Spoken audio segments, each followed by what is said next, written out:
Hi, good evening, dear students. How are you?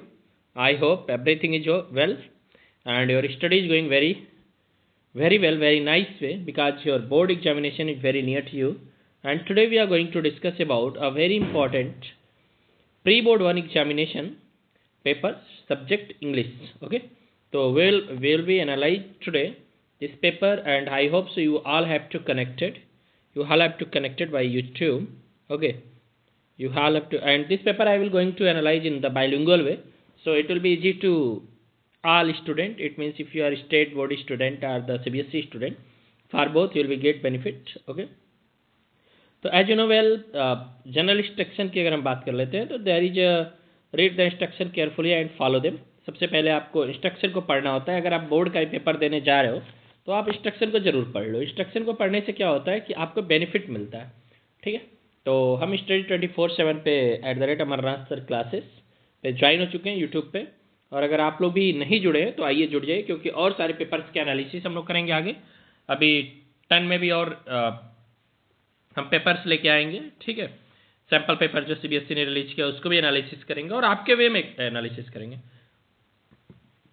As well as if you are student up 12th class, 12th का भी हम paper analysis करेंगे. तो आप सब जुड़िए. ठीक है, देखिए कुछ इंस्ट्रक्शन है. पहला है कि this question paper comprises 11 question. All question are compulsory. सबसे पहले इसमें कितने क्वेश्चन है भाई? तो इसमें आपके 11 क्वेश्चन है. कितने क्वेश्चन है? 11 क्वेश्चन है. तो सबसे बड़ी बात हो गई कि इस पेपर में आपके 11 क्वेश्चन हैं. ठीक है, दूसरा है the question paper content 3 section. इसमें कितने सेक्शन हैं? 3 सेक्शन है. सेक्शन है क्या है? रीडिंग मीन्स जो आप पैसेज कहते हैं. Section B grammar and creative writing skill. ठीक है, and section C the literature text book. Okay, तो 3 sections are here. Attempt question based on specific instruction for each part. हर पार्ट में आपको क्या स्पेसिफिक इंस्ट्रक्शन को फॉलो अप करना है. All instruction have to mentioned.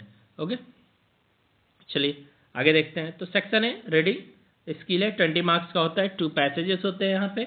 As you know well, अगर आपने पैसेज को सॉल्व करने की वीडियो नहीं देखा है तो ऑलरेडी हमारे प्लेलिस्ट पे जाइए और पैसेजेस को सॉल्व करने की वीडियो वहाँ पे बहुत अच्छे रखी गई है, आप उसको देख जाइए. ठीक है, अभी हम पैसेज को पढ़ेंगे नहीं. Just I am coming to the answer. You will be read the passage, क्योंकि मैंने इस पैसेज को पढ़ लिया है तो आई हैव आंसर. तो इस नाते अभी हम आपको आंसर देते हैं. पहला question number 1 year. Question number 1 है यहाँ पे कि why the growing preference for indigenous craft item described as a welcome trend in paragraph 1. तो पैराग्राफ 1 की बात कर रहा है, तो आप पैराग्राफ 1 को पढ़ेंगे और वहाँ से इसका आंसर आपको मिल जाएगा. Because it counters the dominance of mass produced goods, supports sustainability and help preserve culture and artistic traditions. ठीक है, क्वेश्चन नंबर 2 आपका यहाँ पे है एमसीक्यू क्वेश्चन है. अकॉर्डिंग टू पैराग्राफ 1, फिर पैराग्राफ 1 से ही आपको यहाँ पे देखिए कह रहा है the indigenous craft item have all of the following qualities except being. किसके अलावा? तो कह रहा है पहला हैंडीक्राफ्टेड प्रोडक्ट. बी कह रहा है aesthetic in appeal. Sorry, I hope so be यहाँ पे बाय मिस्टेक बी ऑप्शन यहाँ पे इरेज हो गया है. ठीक है, बी ऑप्शन यहाँ पे इरेज हो गया है. सॉरी. चलिए आंसर आपका बी में तो है नहीं, फिर भी हम देख लेते हैं. Handcrafted product, aesthetic in appeal and the easily accessible. तो यहाँ पे आपका जो राइट आंसर जाएगा वो क्या हो जाएगा? Easily accessible. ठीक, option number D will be right answer. Question number 3 is here. Complete the following by selecting the correct option from those given in the brackets. The uses of locally sourced material makes in the indigenous craft. यहाँ पे आपको दिया है traditional / eco friendly.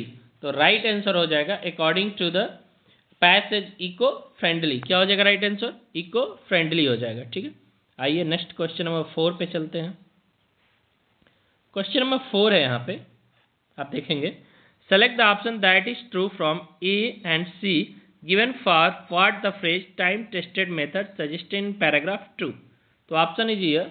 कह रहा है कि option number A artisans use traditional techniques that have been refined and proven effective over generation.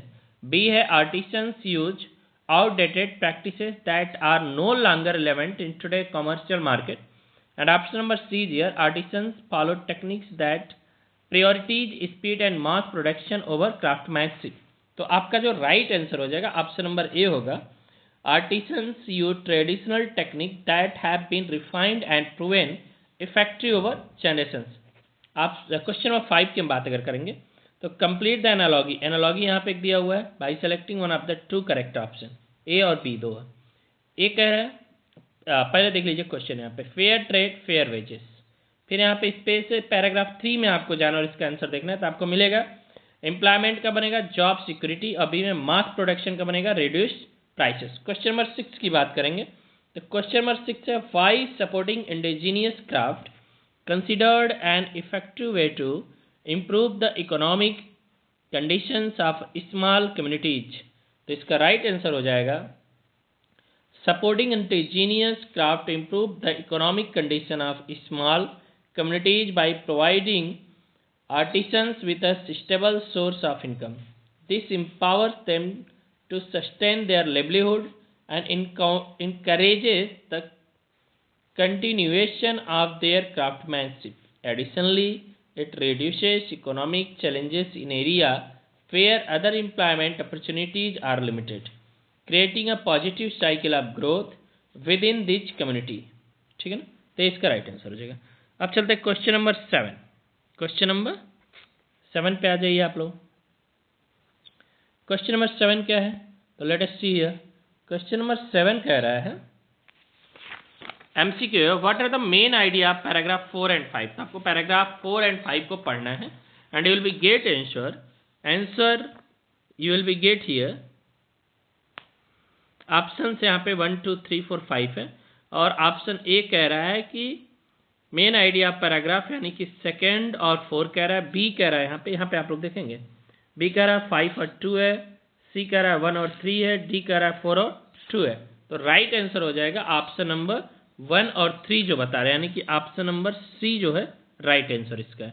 ठीक है, क्वेश्चन नंबर 8 को देख लीजिए। कह रहा है कि why it is important of consumers to take an active role alongside government and organization in sustaining indigenous craft। Paragraph 6 के भी आप पे तो आपको राइट आंसर लिखना है while government and organization can create supportive policies and platform, consumers play a crucial role in driving demand or indigenous craft।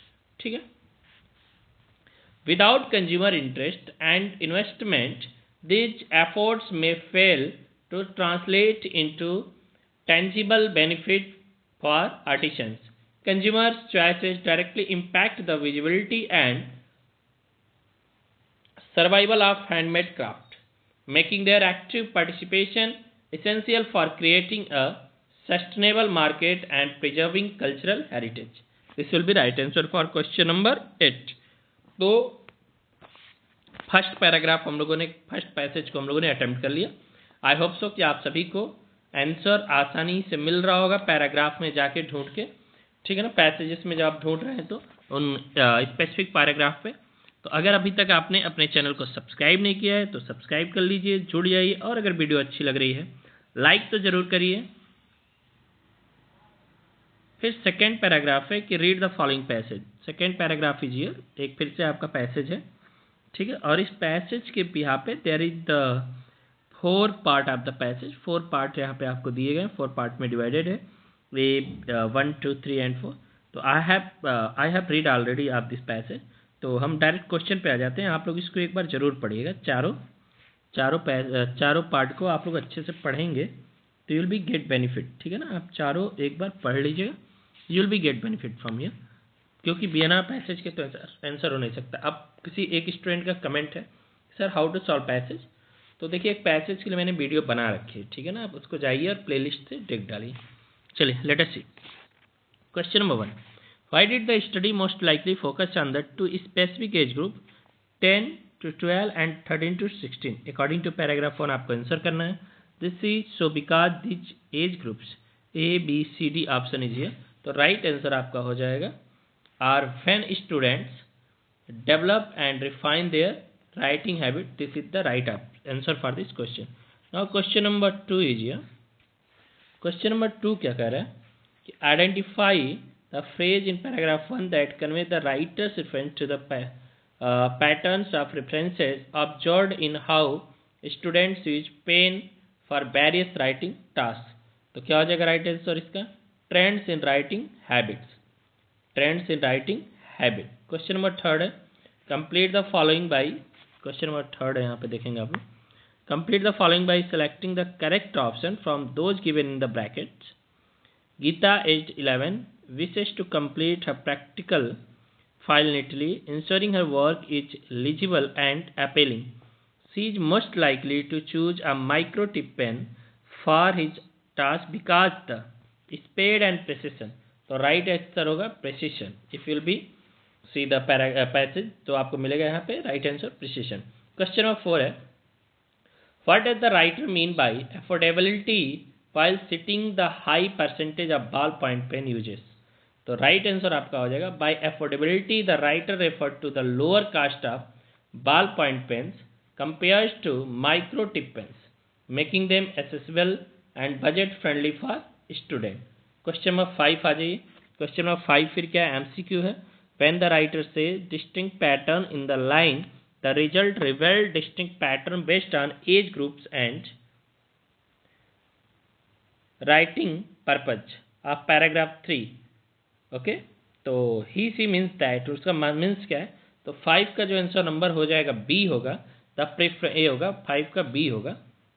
The preferences of pen varied according to the student age and the type of writing task. Again आज question number 6 क्या करें कि complete the following appropriate the only likely reason why more than 40% of student still choose ballpoint pens for creative tasks, even though micro tips pen are better suited for such activity is।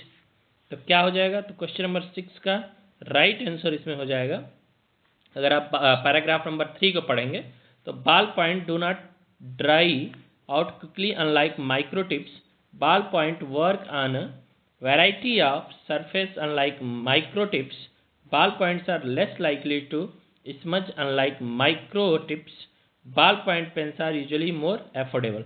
Question number 7 अगर आप देखेंगे तो question number 7 कह रहा है, थोड़ा सा ले लेते हैं आप। क्वेश्चन नंबर 7 है कि how are aesthetic appeal and finer line connected. तो हो जाएगा the aesthetic appeal in closely connected to finer lines because finer lines create neat, elegant and visual pleasing writing। ठीक है। Question number 8,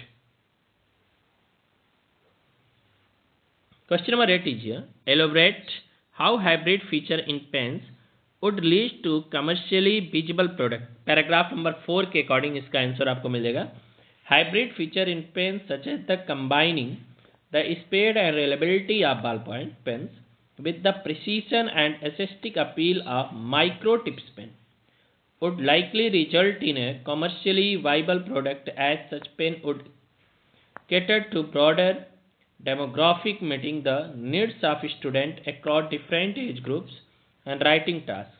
This would capitalize on growing demand for versatile and functional writing tools, which would enhance its commercial success।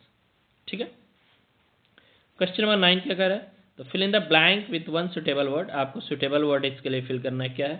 Understanding age specific preference help manufacturer design product that cater to the unique need of different age groups, ensuring that their products are both as well as appealing.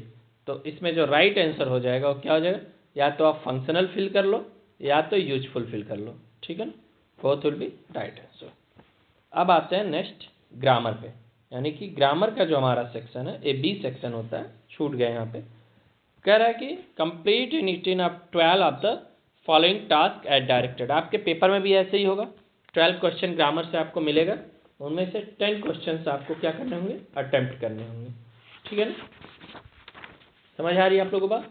तो question number 1 क्या कह रहा है भाई, देखिए question number 1 is here fill in the blank by using the correct form of the word in the bracket for the given protein of market research। The special subscriptions of newspaper are well spaced illustrated to make reading interesting for school student। तो simple सी बात क्या कह रहा है देख लीजिए, यहाँ पे इलस्ट्रेट जो वर्ड है इसको हम क्या बना देंगे, इसको हम बना देंगे आर वेल इलस्ट्रेटेड। क्या बना देंगे, इलस्ट्रेटेड, ठीक है ना। सेकंड में आएंगे, एरर और करेक्शन फाइंडिंग करना है। Correct, identify the error and write the correction given below, ठीक है। Correct, the road to success is not the bed of roses. The road to success is not the bed of roses. कह रहा है error क्या और correction क्या है, तो जो द वर्ड है ना, द को किस में कन्वर्ट कर देंगे, ए में। आर्टिकल का मिस्टेक है यहाँ पे, द को ए में। क्वेश्चन नंबर 3 पे देखिए आप क्या है, fill in the blank with correct form of verb given in the bracket. I am so happy to see my plants again. They space so much since I last saw them. तो देखिए यहाँ पे क्या है कि यहाँ पे एक सेंटेंस जो आपको दे रहा है पास्ट इंडिफिनिट में दे रहा है। तो पास्ट इंडिफिनिट में है तो फर्स्ट सेंटेंस कहाँ चला जाएगा, पास्ट प्रेजेंट प्रेजेंट परफेक्ट में। तो क्या हो जाएगा, दे हैव ग्रोन हो जाएगा। यहाँ पे क्या हो जाएगा, दे हैव ग्रोन हो जाएगा, ठीक है। Question number 4, read the given statement. नीचे दो स्टेटमेंट दिया जा रहा है। पहला है, they said to the guide we had love to come here again next year. कह रहा है report it correctly by completing the following. They told the guide that they would love to go there again the following year. Next year का क्या हो जाएगा, following year. Question number 5 कह रहा है, question number, fill in the blank by choosing the correct option to complete the conclusion of a letter of placing order. There would be no compromise, space the quality of item supplied. तो देख लीजिए 4 option का है, regards, regard, regardless और regarding. तो simple सी बात है, आपको समझ आ रहा हो, कंप्रोमाइज रिगार्डिंग द क्वालिटी, ठीक है ना। तो ऑप्शन नंबर क्या हो जाएगा right answer, option number D will be right answer. D क्या हो जाएगा, राइट आंसर हो जाएगा। Next, report the following by completing the sentence correctly. Don't try mending the trousers yourself. She warned him. तो क्या हो जाएगा, she warned him not to, क्योंकि इसको हम क्या बना लेंगे, ये देख लीजिए इम्परेटिव का सेंटेंस है, तो इम्परेटिव में जो नॉट होता है उसको पार्ट ऑफ रिपोर्टिंग में बना लेते हैं, उसके बाद इन्फिनेटिव बना देते हैं। तो not to try mending the trousers himself, ठीक है। क्वेश्चन नंबर 7 पे आइए। अगर आप मेरी क्लास देखें तो आराम से आपको नरेशन समझ आ रहा होगा। क्वेश्चन नंबर 7 है, complete the given below given option by filling the blank with correct option. The experience of watching the movie left me space grateful for knowing the importance of being empathetic to others, having felt, feeling, felt और feels. तो right answer जो आपका हो जाएगा feeling, after number B हो जाएगा, left me feeling हो जाएगा, ठीक है। और एक क्या बन जाएगा बताएंगे आप लोग अगर। Question number 8, the given question has an error. एक क्वेश्चन नीचे दे रहा है, उसमें एरर है, आपको फाइंड आउट करना है। क्वेश्चन क्या है, which kind of person does something like that. तो फिच नहीं होगा, फिच किसके लिए यूज किया जाता है, थिंग्स के लिए यूज किया जाता है। राइट ऑप्शन क्या हो जाएगा, व्हाट हो जाएगा। क्या हो जाएगा, विच का व्हाट आप चेंज कर देंगे। नेक्स्ट क्वेश्चन नंबर 9 देख लीजिए। Report the following question. She said to her sister, are you joining us for lunch today. क्या है, yes or no type interrogative का सेंटेंस। और yes or no type interrogative में आपको पता है कि सबसे पहले क्या हम कंजंक्शन यूज करते हैं, इफ और वेदर का यूज करते हैं, और उसके साथ साथ क्या आप करेंगे बताइए, इंट्रोगेटिव को एसर्टिव बदल देंगे, तो राइट हो जाएगा। और सैड जो है उसको किस में बदल दिया जाता है, आस्क्ड बदल दिया जाता है। तो she asked her sister, if present है तो क्या हो जाएगा, she was joining them for lunch, today का हो जाएगा दैट डे, ठीक है। Question number 10, fill in the blank with correct option from those given in the blank brackets. Everyone is saying that Farhana's chances are bright in the upcoming tournament and she space must may become the youngest football player ever. तो क्या हो जाएगा, may। जब भी हम कोई possibility की बात करते हैं, पॉजिटिविटी की बात करते हैं, तो हम may यूज करते हैं।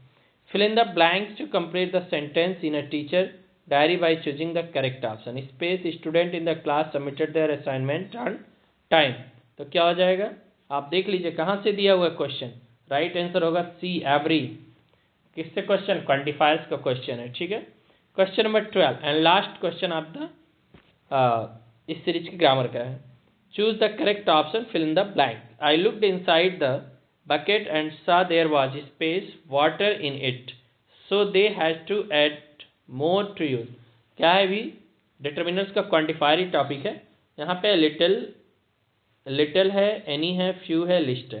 तो देखिए आप लोगों ने बहुत ने फ्यू को ही सिलेक्ट किया होगा, लेकिन राइट आंसर क्या हो जाएगा, लिटिल। अमाउंट क्वांटिटी के लिए हमेशा क्या करते हैं, लिटिल के ही साथ जाएंगे, ठीक है ना यहाँ पे।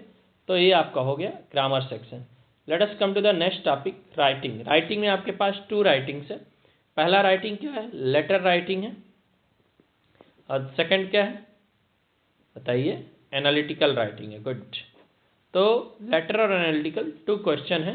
तो इन दोनों को आपने ऑलरेडी अटेम्प्ट भी किया हुआ है, यहाँ पे आप लोग अटेम्प्ट भी किए होंगे। अगर लेटर राइटिंग में देख लीजिए कौन सा लेटर है, as Vaibhav the club in charge of your school ecology club, you strongly believe in the importance of starting eco club in school in the rural areas surrounding your city to promote the preservation and conservation of nature. Write a letter to education secretary of your city. किसको लिखना है भाई, तो लिखना है education secretary of your city. ये आपका क्या बनेगा, ये आपका बनेगा receiver's address. Highlight the significant of ecological awareness and suggestion the need to establish eco club in the school. तो ये आपको अपना एड्रेस सबसे पहले बनाना है, सेंडर एड्रेस, देन डेट बनाना है, डेट के बाद क्या लिखना है, receiver's address. Receiver's address already मैंने आपको बता दिया, ठीक है। रिसीवर डिजिग्नेशन एंड एड्रेस, तो डिजिग्नेशन क्या है, एजुकेशन सेक्रेटरी, ठीक है। अपने सिटी का नाम आप लिखिएगा। उसके बाद से आपको क्या करना है, सब्जेक्ट। तो सब्जेक्ट में हम क्या लिखेंगे बताइए, need to establish eco club in school से, ठीक है। उसके बाद से सर मैम, उसके बाद आप अपना कंटेंट शुरू करेंगे, ठीक है। सेकेंड क्वेश्चन है, as Amita the vice head girl of Vidya Mandir, you are aware to increasing prevalence of cyber attack and unauthorized exploitation of system, network and technology affecting individual across all demographics.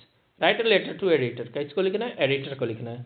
किसको, national daily, ऐसा कोई newspaper जो daily Bihar पे, national level पे क्या होता, publish होता हो, ठीक है।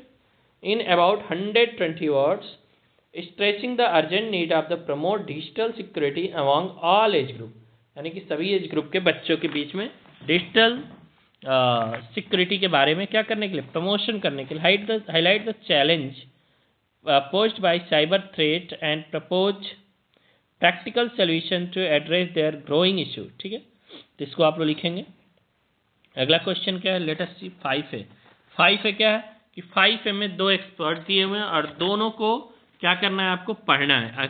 यहाँ पे देखिए एक्सेप्ट 1 दिया और उसके बाद 2 दिया। इन दोनों के बिहाफ पे आपको करना क्या है, यहाँ पे देख लीजिए क्वेश्चन है यहाँ पे, analyse the information in a paragraph, justify which guest speaker would be better choice, consider factors such as experience, relevant to the topic and audience engagement. तो कैसे लिखेंगे, तो सबसे पहले आपको क्या करना है, तो सबसे पहले आपको एक इसका इंट्रोडक्शन बनाना है। कैसे बनाएंगे बताइए, बताइए कैसे बनाएंगे आप लोग, एनीवन। सबसे पहले एक आपको इंट्रोडक्शन बनाना है। इंट्रोडक्शन के बाद क्या करना है, एक दोनों का एक कंक्लूजन, दोनों का एक कंपैरिजन करना और लास्ट में कंक्लूजन करना है, ठीक है। तो इस तरह से आपको करना है। 5A अगर आप कहिए तो मैं एक बार इसके आंसर्स को आपको मैं पढ़ाऊँ मैं इस दोनों एक्सपर्ट को, तो मैं कहिए तो बता दूँ। 5A को चलिए सॉल्व कर लेते हैं, 5A को सॉल्व कर लेते हैं। तो देखिए हो जाएगा, based on the letters from Mr Rajan Sharma and Mrs Meera Kapoor, Mrs Kapoor emerged as the better choice for the guest speaker at the school debate competition. While both candidates are experienced and skilled, Mrs. Kapoor's international accolades and ability to candidates are experienced and skilled. Mrs. Kapoor's international accolades and ability to connect debating with real world scenarios give her a distinct edge. Her focus on making debate relevant to global and social issues align well with the interest of high school students, offering them a broader perspective. Although Mr. Sharma has significant student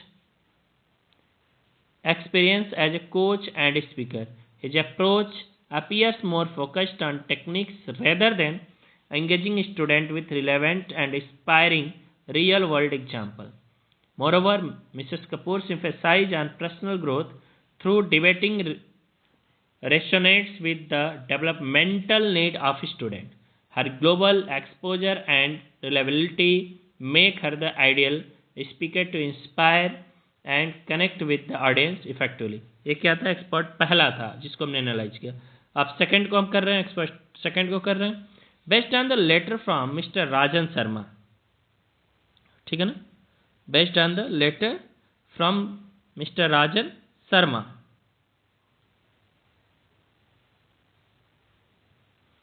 and Mrs. Meera Kapoor, Mr. Rajan emerged as the better choice for the guest speaker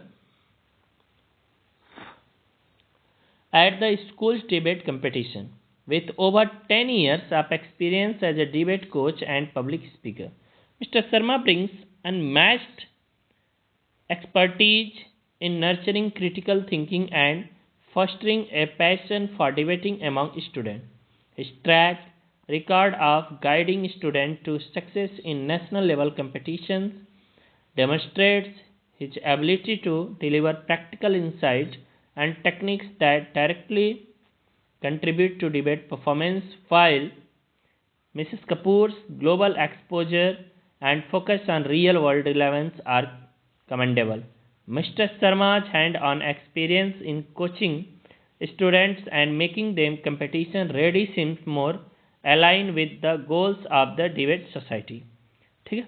Additionally, his experience with the school and university level event ensure that he understands the aspect of connecting with high school audiences. देता इसके भी पे आप देख लीजिएगा. ठीक है. अब हम आते हैं नेक्स्ट 5B को. आपको ऐसे ही करना है. यहाँ पे सुनैना, तबस्सुम और एलाइस का क्या है कि अपना व्यू है, उसके भी पे आपको करना है. नेक्स्ट हम आते हैं लिटरेचर सेक्शन. ठीक है. नेक्स्ट हम कहाँ पे आते हैं? लिटरेचर सेक्शन पे आते हैं. ठीक है. अगर हम लिटरेचर सेक्शन को देखेंगे तो क्वेश्चन नंबर 6 है. क्वेश्चन नंबर 6 अगर आप देखेंगे तो 2 story about flying first flight से, जहाँ पे वो सिगुल की स्टोरी है. ठीक है. तो पहला जो है राइट आंसर क्या हो जाएगा बताइए. क्वेश्चन है the young seagull did not, he just felt a bit dizzy, then he flapped his wings once and he soared upward. Ga ga ga ga ga ga call a. His mother swooped past him, her wings making a loud noise. He answered her with another scream. Then his father flew over his screaming. He saw his 2 brothers and his sister flying around him, curveting and banking and soaring and diving. Then he completely forgot that he had not always been able to fly, and commanded himself to dive and soar and curve, shrinking shrilly. ठीक है. तो क्या right answer होगा बताइए. So right answer होगा the young seagull did not celebrate his maiden flight alone. His mother and father encouraged him by flying past him and prompting him. Additionally, his siblings were flying around him, further motivating him. The collective presence of family made the victory a shared experience rather than a solitary one. फिर एक question number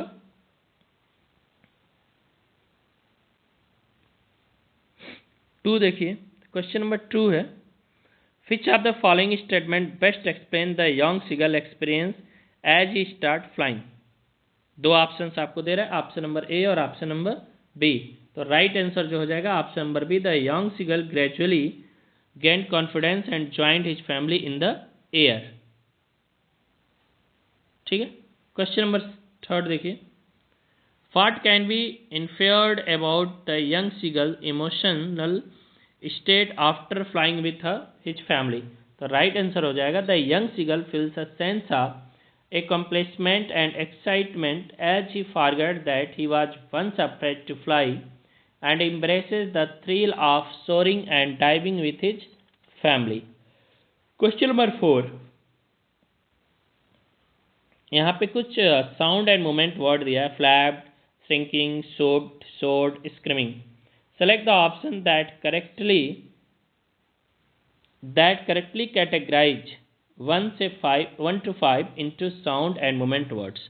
तो देखिए कौन से ऐसे हैं जो sound और मोमेंट्स वर्ड्स को आपको बताते हैं, ABCD। तो देख लीजिए इसका जो राइट आंसर हो जाएगा, आंसर नंबर सी होगा, सेकेंड 5, 1, 3, 4। साउंड को दिखा रहा है सेकेंड 5 और मोमेंट को दिखा रहा है 1, 3 और 4। ऐसे देखिए क्वेश्चन नंबर नेक्स्ट है, नेक्स्ट क्वेश्चन है इसी का बी, क्वेश्चन बी है 6 का, क्वेश्चन नंबर 6B। ठीक है, ये चैप्टर कहाँ से, the book that saved the earth, जो प्ले है आपका उससे है। ठीक है, तो ऑप्शन नंबर 1, क्वेश्चन नंबर 1 कह रहा है what does the pause indicated by the dash in the line it was but here, let me turn on the historiscope and show you Conway. तो यहाँ पे देखिए 4 ऑप्शन दे रहा है, 4 ऑप्शन के बिहाफ पे ABCD दे रहा है, तो राइट आंसर हो जाएगा बी, ओनली सेकेंड, यानी कि a point of suspense and the anticipation. Question number 2 है how do the state direction such as the historian turns on projector and spotlight on historian goes out contributes to the atmosphere and understanding of the scene in his part of the play। तो right answer हो जाएगा the stage direction like turning on the projector and dimming the spotlight help create a shift in focus and set the tone of the sense. The projector signals a transition from narration to visual storytelling, while the fading spotlight on the historian reveals the moment towards the next key action or character, heightening the suspense and the anticipation of the forthcoming revelation. This technique element guides the audience attention and contributes to the play's overall pacing and the dramatic effect। ठीक है, आ जाइए question number 3 इसका क्या है। Question number 3 is here, select the option that correctly complete the following, the historian dismiss the noble encyclopaedia and rockets because she want to. तो क्या हो जाएगा, ऑप्शन नंबर 3 क्वेश्चन का ऑप्शन नंबर आपका होगा B, state the surprising and unexpected nature of the book that stop the invasion. Next question number 4 को देखते हैं। क्वेश्चन नंबर 4 है what emotion is the historian most likely conveying with the phrase tusk tusk. तो क्या हो जाएगा, disappointment या disapproval को करता है। ठीक है, आज ये question number 7, this is from the poem section, poetry से। Read the given extract A and B and answer any one of the 2। ठीक है, 2 दिया है आपका, कोई भी एक अटेम्प्ट करना है। First is the from the बाल पोएम, पहला जो पोएम है बाल पोएम से एक्सट्रैक्ट। ठीक है, क्वेश्चन नंबर 1 उसके भी आप पे पढ़िएगा आप लोग 4 स्टेंजास को। What emotions are most appropriately conveyed by the phrase disparate eyes and the epistemology of loss. ठीक है, तो इसका राइट आंसर जो होगा यहाँ पे देखिए despair, anger, frustration, confusion, helplessness दिया है। तो कह रहा है A 1 3, B 1 4 5, C second 3 4 and D 4 and 5। तो राइट आंसर आपका क्या हो जाएगा, ऑप्शन नंबर B हो जाएगा 1 4 और 5। ठीक है, नेक्स्ट क्वेश्चन नंबर 2 है जी, what does the phrase how to stand up suggest about the boy's emotional growth. So right answer is the phrase how to stand up suggests that the boy is learning to confront and cope with the emotional impact of loss. It signifies his emotional growth as he begins to understand that facing grief is an essential part of life. यानी दुख को सहना भी क्या है, हमारे जीवन का एक महत्वपूर्ण हिस्सा है। The realization helped to teach him to recover from hardship and accept the inevitability of loss। ठीक है, नेक्स्ट क्वेश्चन नंबर 3 इज, 3 क्या है देखिए, which phrase from the extract conveys the poet's idea that loss is universal. तो क्या है, most no हो जाएगा। क्या राइट आंसर हो जाएगा, most no. Question number 4 is, fill in the blank with the phrase to suitable complete the sentence, the loss of his ball symbolise in life. तो किस चीज़ को सिंबलाइज कर रहा है, तो भाई द इनमेटिबल हार्डशिप को या हार्डशिप को कर रहा है, या फर्स्ट इनकाउंटर विथ ग्रीफ, हरास रिलेटिव, जो भी आपको समझ आए या the fleeting nature of joy, जो भी आपको समझ आए, you can be fill here according to the stanza. B है, if some time when roaming round a noble wild beast greet you with black stripes on a yellow ground, just notice if he eats you. This simple rule may help you learn the Bengal tiger to discern. तो किस chapter से? How to tell wild animal, how to tell wild animal से। तो इसका question number 1 है, MCQ question है पहला। What the poet imply by referring to the Bengal tiger as a noble wild beast? तो option number A will be right answer. The tiger is majestic and dignified despite its ferocity, ठीक है, यह इसका right answer हो जाएगा। Option number 2 है, complete the following suitable, the word ground in the line with black stripes on yellow ground refers to, क्या refer कर रहा है भाई? तो the background colour of the tiger's coat which is yellow, को किस colour का है? येलो कलर का है। क्वेश्चन नंबर 3 है, how does the poet use humour in the description of the Bengal tiger? किस तरह का ह्यूमर इन्होंने यहाँ पे क्रिएट किया है? तो देखिए, the poet use humour to present the Bengal tiger dangerous nature in light hearted way by describing it as a noble but humorously suggestion identification through begin eaten.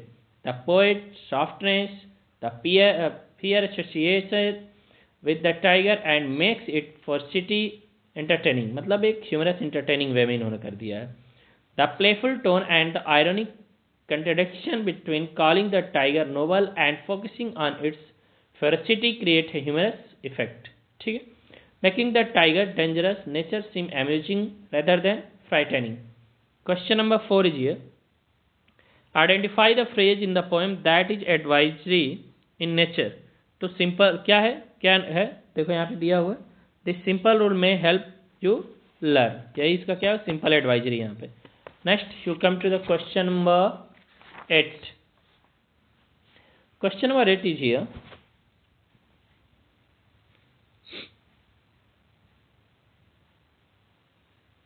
question number 8 is here. Answer any 4 of the following 5 question about 50 words each. अब आपका क्या आ गया? Okay, let's continue. आइए, ठीक है, अभी तक अगर आपने वीडियो को लाइक नहीं किया है, चैनल को अपने सब्सक्राइब नहीं किया तो कर लीजिए, क्योंकि आगे अभी आपके बहुत सारे ऐसे पेपर सॉल्व कराने के मेरे प्लान हैं। तो इस बार प्लान स्ट्रेटजी के थ्रू हम लोग चल रहे हैं, तो आपका अगर सपोर्ट रहेगा so we can be do better, ठीक है। क्वेश्चन नंबर 8 को हम लोग आइए देखते हैं। क्वेश्चन नंबर 8 का 1 है, otter are known for their peculiar behavioural trait, support this statement with reference to any two trait mention in the Mijbil the otter. Mijbil the otter के बिहाफ पे कोई ट्रू, तो हम देखिए 2 की बात कर लेते हैं। पहली बात क्या है उसका? तो love for movement in water, पहला उसकी बात है, क्योंकि ओटर्स है तो otters can not tolerate static water. Mijbil overturned balls sat in them or splashed water until it overflowed, ensuring water was always in motion. दूसरी क्या है उसमें? Curiosity. Mitchell explored his surrounding keenly, investigating objects and trying to interact with each environment, such as the fumbling with taps to turn them on. ठीक है, तो उसके अंदर curiosity है। क्वेश्चन नंबर 2 को अगर देखेंगे, how does the use of repetition in poem Amanda highlight the speaker expectation and Amanda's responses?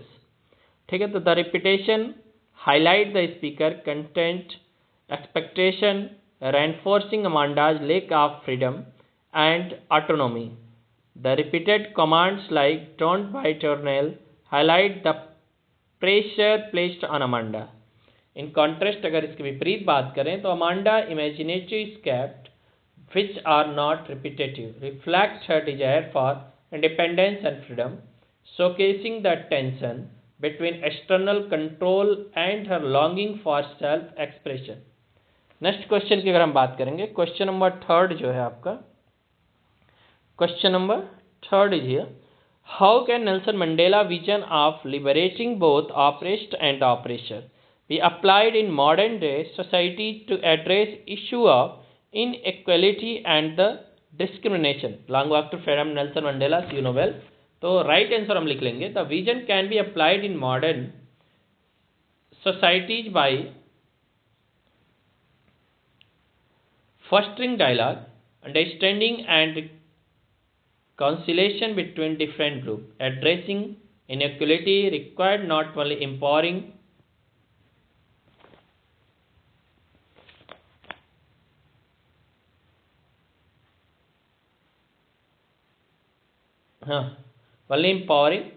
marginalized communities, but also educating and transforming the mindsets of those who perpetuate discriminated, breaking the cycle of hatred and prejudice. The dual approach ensure lasting peace and equality.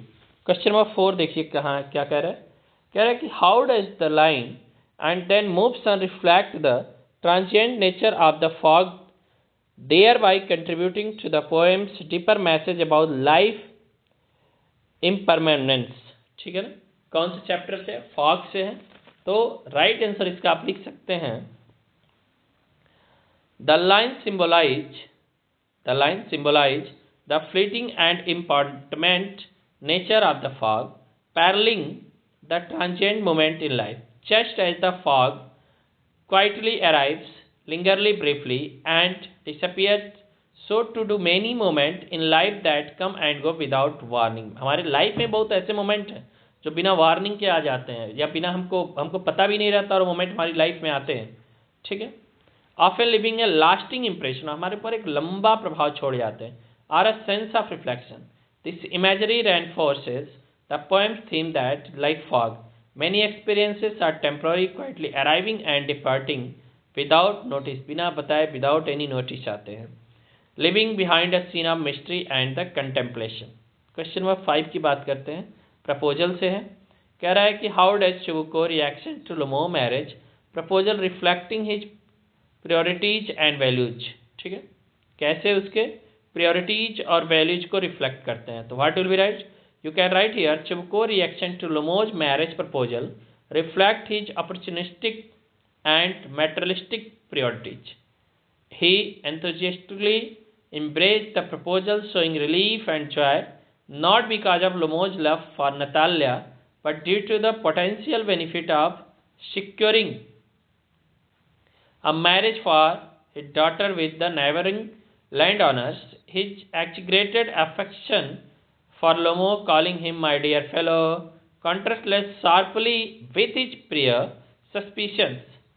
This reveals Chibuko's value for a status in society and economic security over genuine emotional connection. ठीक है, तो ये आपका रहा question number 8 के 5 question जो मैंने आपको अटेम्प्ट करा दी. Now let us come to the question number 9. Question number 9 कह रहा है answer any 2 of the following 3 questions in about 40 to 50 words. ठीक है, question number 1 is here, how does the necklace illustrate the significance of honesty as the key element for leading a happy and stress free life. ठीक है, honesty कैसे आपको एक happy और stress free life देता है, तो you can be right, Matilda decision to replace the necklace without telling her friend the truth led to a decade of suffering. How dishonesty can result in unforeseen consequences that affect one's well-being, यानी उनकी पूरी life को.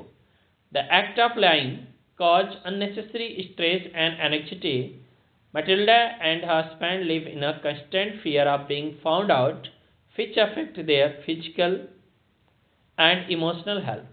If Matilda had admitted her mistake, the outcome could have been very different. Honesty fosters peace of mind. Finally हम कर सकते हैं, briefly evaluate the validity of the adage values are cause not taught in the context of relationship between Anil and Hari Singh in chapter Thief Story. Question number 2 आप लोग अगर देख रहे हैं तो आपको यहाँ बताना है, तो क्या बताना है, तो the statement values are caught not taught is evident in the story, particularly in the incident when Hari Singh steals Anil money, but later decided to return it.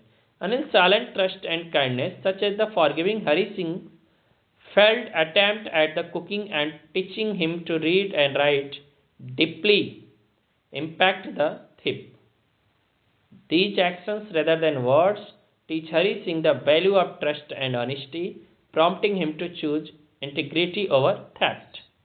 Next question है question number 3. You can see here. Griffin experiences moment of comfort and normalcy while being invisible. How do these fleeting moments impact his sense of identity and his action throughout footprint without fit? Question number 3. ठीक है, तो we can answer this question like it. Griffin's fleeting moment of comfort, such as finding warmth and food, momentarily restore his scene of normalcy but quickly highlight his isolation. These experiences deepen his frustration and longing of connection. Influencing his actions. His desperation for survival leads him to steal, disguise himself, and ultimately resort to violence, revealing the emotional toll and the erosion of his identity as he becomes increasingly detached from society. ठीक है, उस society से क्या हो गया, डेस्ड हो गया. ठीक है ना. नेक्स्ट अगर क्वेश्चन की बात करेंगे, क्वेश्चन नंबर 10, एक क्वेश्चन अप्लाई करना है. How did literature like the bakers from Goa, Coorg and tea from Assam contribute to promoting tourism and raising awareness about regional culture and traditions? तो what will be right answer. तो सबसे पहले बड़ा question एक introduction इसका लिखेंगे. तो what will be right in introduction, तो हम लिखेंगे it play a significant role in promoting tourism by showcasing the unique cultural, historical and natural element of these regions. Each narrative vividly describes local traditions, landscapes and lifestyles, sparkling interest in this destination among readers. अब इसका detail answer कैसे करेंगे, अब तीनों को एक एक part ले लीजिए. सबसे पहले हम लेंगे the baker from Goa highlight the enduring Goan tradition of baking, the cultural significance of the baker's role and the idyllic charm of the region by focusing on the local customs and the nostalgia of childhood memories.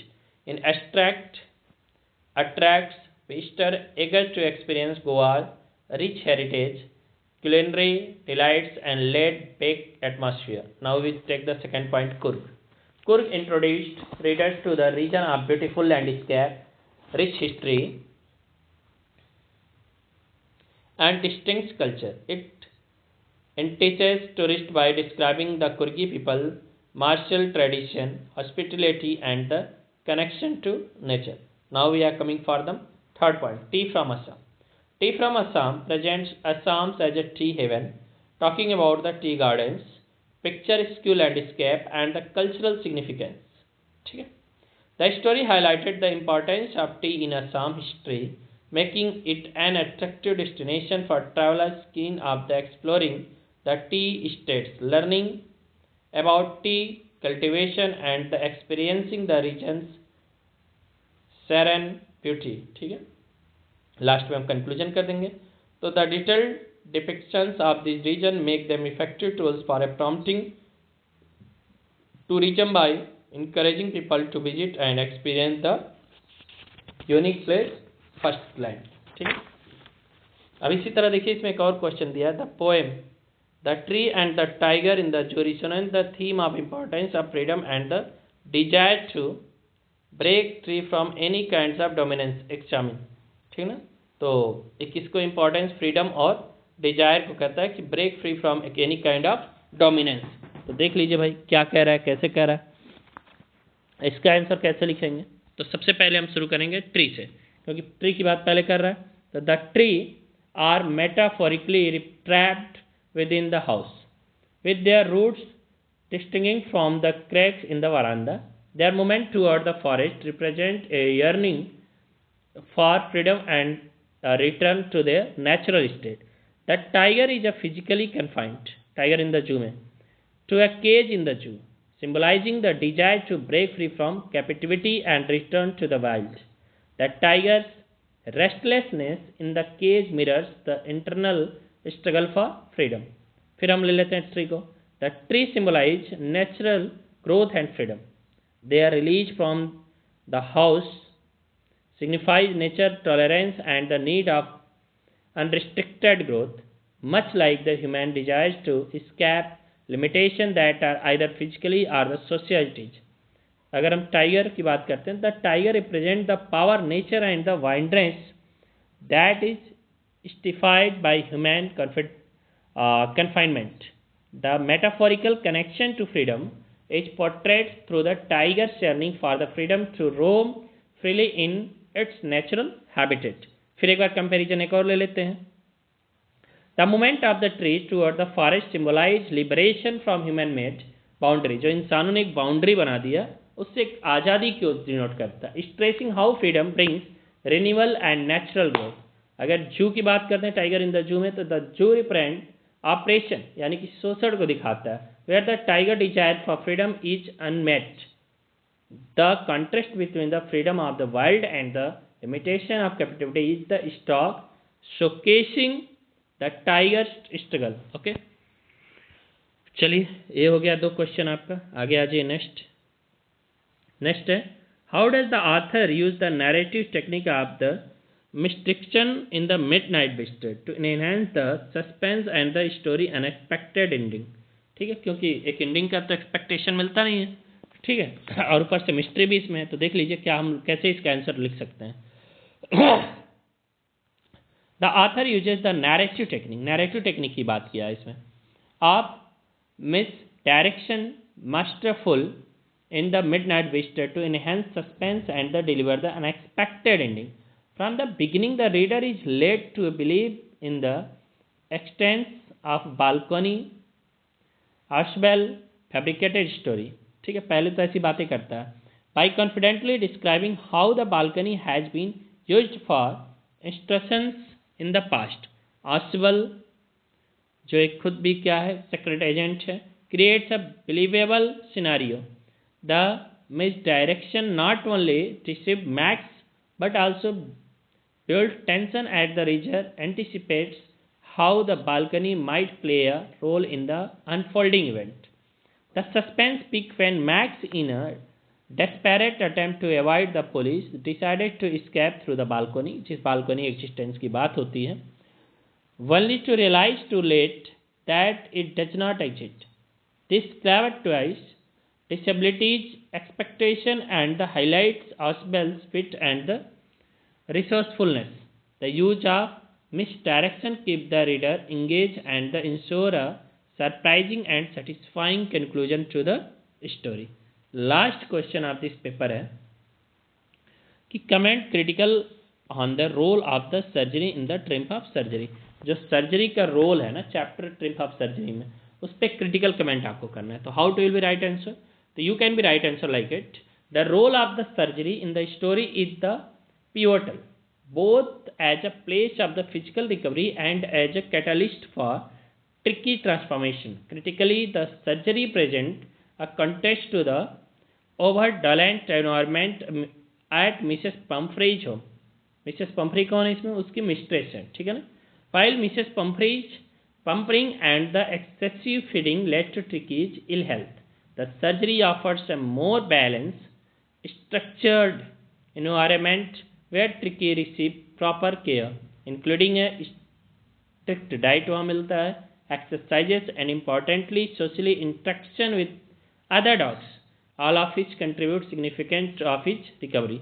Thus, surgery symbolize not just medical intervention. अगर हम surgery की बात करेंगे इस chapter में, केवल medical intervention नहीं है, but a shift toward responsible pet care, bringing up to the importance aspect of a pet's well-being, which requires more than affection and indulgence. Through tricky recovery at the surgery, the writer critiques overindulge and highlight the importance of the holistic, responsible care for pets, both physical and emotionally. ठीक है, तो इस तरह से इस papers को हम लोगों ने क्या किया, कंप्लीट कर लिया. लंबी वीडियो हो गई 54 मिनट की, लेकिन एनालिसिस और आंसर में थोड़ा सा टाइम गया, तो कोई बात नहीं. Thanks for watching this video. Thanks to connecting with me and hopefully next हम लोग फिर से एक वीडियो लेके आएंगे. और वह हमारा सैम्पल पेपर हम लेके आते हैं अभी, और उसका एक कंप्लीट एनालिसिस हम लोग करेंगे, 2 पार्ट में करेंगे। फर्स्ट पार्ट में हम करेंगे पार्ट ए एंड बी का, सेकेंड वीडियो में कर देंगे सी का। इतना लंबा वीडियो हम नहीं करेंगे, ठीक है। तो आज के लिए थैंक्स टू वॉचिंग, ठीक है।